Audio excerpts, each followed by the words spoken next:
Meeting order.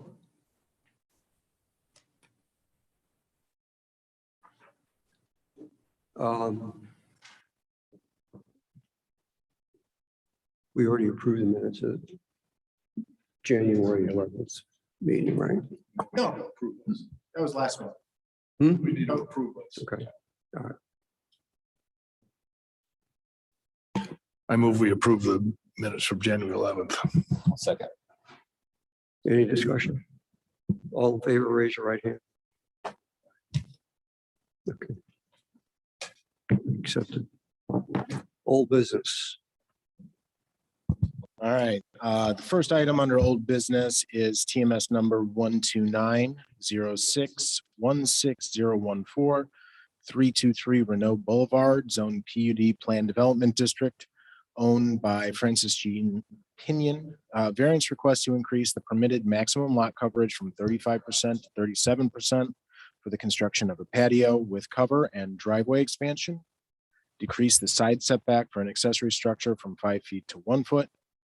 Increase from a maximum 20-foot wide driveway to a 32-foot wide driveway, and increase the maximum lot width allowance for the driveway from 33% to 43% lot width. Ordinance sections 2.10 and 7.7.1 B1.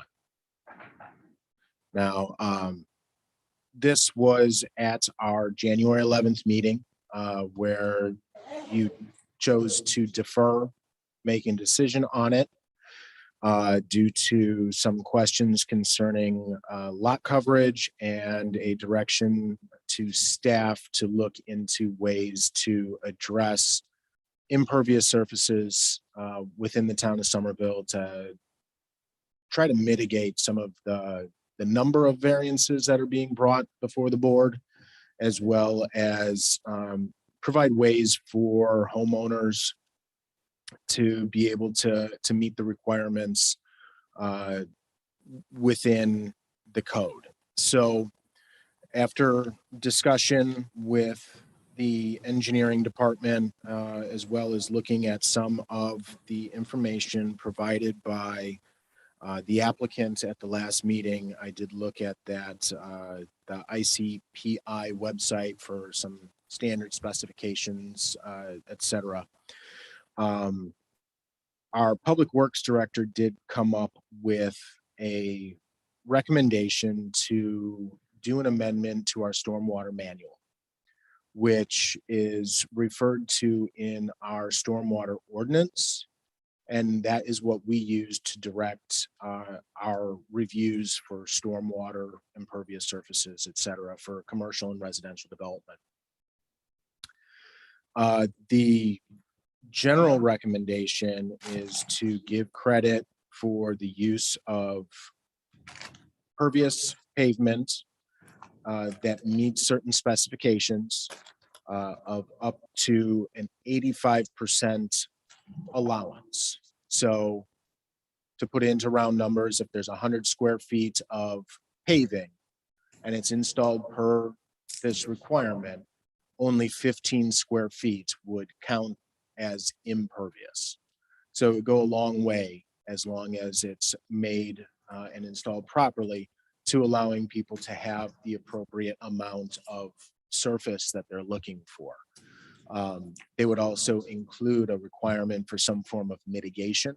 Could be as easy as a rain barrel or a rain garden, something installed on site to help, even though you're still getting the infiltration, there's still going to be some runoff.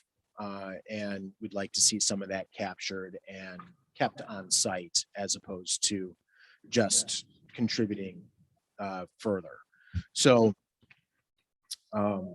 if we reviewed this application based on that recommendation, the impervious calculation would go from 37% to about 26% if all of the surfaces that they say are installed with an impervious surface or with a pervious surface based on this calculation, that's what it would come out to. So they'd be down to 26%. And they wouldn't be here for a variance on lot coverage. Because this is an after the fact variance application, and our recommendation is not to make the homeowner or the contractor go back in and pull up what they have and, show us. I did make a recommendation in my staff report. I still feel, that the conditions, the hardships are still or lack of hardship is still the same. But my recommendation is that is staff's position that the only hardship present is the fact the work was completed without a permit. If the board identifies a hardship and finds that a variance of the lot coverage, driveway width, and side setback for an accessory structure is warranted, staff strongly recommends the following condition. That the applicant and owner of the property work with the engineering department to implement appropriate mitigation to offset stormwater runoff from the excess lot coverage. So that was the general recommendation from the engineering department, from planning staff, et cetera, after extensive discussion concerning the overall situation. So, and as a reminder, I think the board at the last meeting was generally okay with the side setback as well as the driveway width and the percentage of lot width of that driveway. And it really did come down to just the lot coverage question. So at this point, if you have any more questions for me, I'm happy to try to answer them. I know the applicant is here, so you can direct to them as well.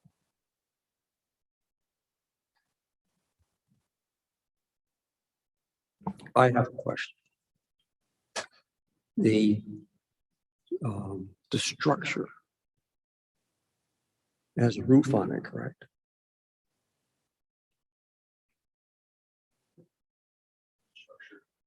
The shade structure?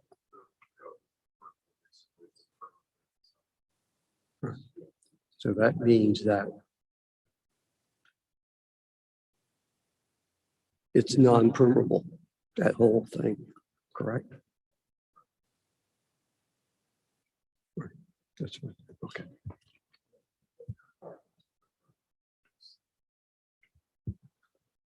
All right. Any other questions? You have anything you would say? John? Yes.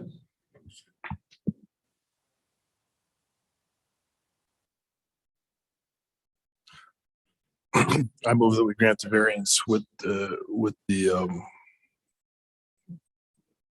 condition that the staff recommendation for working with the engineering department be part of the variance. A second. Any discussion? No. Okay. I don't want to justify this because we're on four characteristics. Go ahead. So to respond to staff's analysis that this really doesn't meet the four conditions, I would argue that this is an exceptional situation because there is a permanently non-residential lot, portion of a lot next door, which effectively expands the size of this lot, which that's condition one. Condition two is that other lots don't meet that condition. That's true.